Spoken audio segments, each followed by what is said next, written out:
Eid special রেসিপিতে আজকের recipe হচ্ছে বিফ বিরিয়ানি। এই বিরিয়ানিটা রান্না করতে পারবেন অনেক কম সময়ে। 3 কাপ পোলাওর চাল পর্যাপ্ত পরিমাণের পানি দিয়ে ভিজিয়ে রাখছি 30 মিনিট। বিরিয়ানির জন্য একটা স্পেশাল মশলা বানিয়ে নিচ্ছি।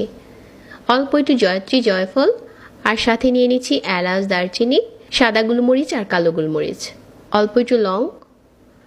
এখানে বিফ নিয়ে নিচ্ছি 1 কেজি, ছোট কিউব করে কেটে নেওয়া। এখন চুলায় প্যান বসিয়ে এখানে 1 কাপ দিয়ে নিয়েছি রান্নার রেগুলার তেল। তারপর দিয়ে দিলাম এখানে 1 কাপ পেঁয়াজ কুচি। তেলের সাথে পেঁয়াজটা একটু লাল করে ভেজে নিচ্ছি। পেঁয়াজটা যখন এরকম বেরেস্তা কালার হয়ে গেছে, এখন এখানে মাংসের টুকরোগুলো দিয়ে দিলাম। তেলের সাথে মাংসের টুকরোটা কিছুক্ষণ ভেজে নিয়েছি।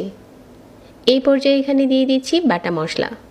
2 টেবিল চামচ দিয়ে দিলাম আদা বাটা, 1.5 টেবিল চামচ রসুন বাটা। আদা রসুনটা দেওয়ার পর এভাবে করে নেড়ে চেড়ে কিছুক্ষণ ভেজে নিচ্ছি যাতে কাঁচা গন্ধটা চলে যায়। কাঁচামরিচ ফালি করা দিয়ে দিচ্ছি 6 থেকে 7টার মতো। আর আমার হোমমেড স্পেশাল বিরিয়ানি মশলাটা দিয়ে দিলাম এখন। টক দই দিয়ে দিচ্ছি 1/4 কাপ। টমেটো সস দিয়ে দিলাম 2 টেবিল চামচ। ভালো করে নেড়ে চেড়ে মিশিয়ে নিচ্ছি। এখন দেখতে মাংসটা ঠিক এরকম ভুনা ভুনা হয়েছে। আর এই পর্যায়ে হচ্ছে পানি দিয়ে দিচ্ছি 1 কাপ আর ঢাকনা দিয়ে ঢেকে সিদ্ধ করে নিচ্ছি। ব্যস্ততার কারণে বাজারে যাওয়া হয়ে ওঠে না, তাই আমার আজকের রেসিপির সকল ingredients online grocery shopping site Pandamart থেকে অর্ডার করে এনেছি। তাছাড়া এখানে চাল, ডাল, মাছ, মাংস, ডিম, শাক সবজি, তেল, মশলা সবকিছুই পান্ডামার্টে পেয়ে থাকি। এতে করে আমার অনেক সময় বেঁচে যায়। যারা আমার মতো ব্যস্ত থাকেন তারা চাইলেই পান্ডামার্টে অর্ডার করে দিতে পারেন। এই ভিডিওর কমেন্টে গিয়ে লিংকে ক্লিক করে অর্ডার করুন আপনার প্রয়োজনীয় সকল পণ্য। ঢাকনা দিয়ে ঢেকে মাংসটাকে খুব ভালো করে কষিয়ে নিয়েছি। এখন এখানে কাপ দিয়ে মেপে পানি দিয়ে দিচ্ছি 4 কাপ। আমি চাল নিয়েছিলাম 3 কাপ আর মেজারমেন্ট কাপ দিয়ে মেপে পানি দিয়ে দিয়েছি 4 কাপ। আর এই 4 কাপ পানিতেই কিন্তু বিরিয়ানির রাইসটা খুব ভালো করে সিদ্ধ হবে। গরম পানি দিয়েছি, ঝোলটা তো সাথে সাথে ফুটে উঠেছে। এই পর্যায়ে এখানে দিয়ে দিচ্ছি 1 চা চামচ কেওড়া জল আর 1 চা চামচ গোলাপ জল। যে 3 কাপ চাল আগে থেকে পানি ঝরিয়ে রেখেছিলাম, এই চালটা এখন দিয়ে দিলাম।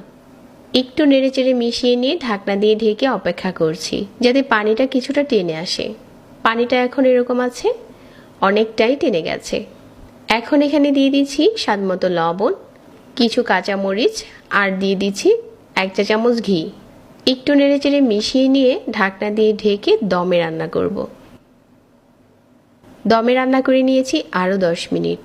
10 মিনিট দমে রান্না করার পর বিরিয়ানির রাইসটা খুব ভালো করে সিদ্ধ হয়েছে আর একটা ঝরঝরে বিরিয়ানি রান্না হয়ে গেল। এইভাবে করে আসছে ঈদে ঝটপট বিরিয়ানিটা রান্না করতে পারেন। বিরিয়ানি রান্না করা খুব বেশি ঝামেলার না। এখন এটা গরম গরম পরিবেশন করার পালা। বিরিয়ানির মাংসটাও খুব ভালো সিদ্ধ হয়েছে। আজকের সহজ রেসিপিতে শেয়ার করেছি বিফ বিরিয়ানি। আজকের সহজ রেসিপি ভালো লাগলে পেজ ফলো করে রাখবেন প্রতিনিয়ত নতুন রেসিপি পেতে। সবাইকে ধন্যবাদ জানিয়ে আজকে এখানেই বিদায় নিচ্ছি। আল্লাহ হাফেজ।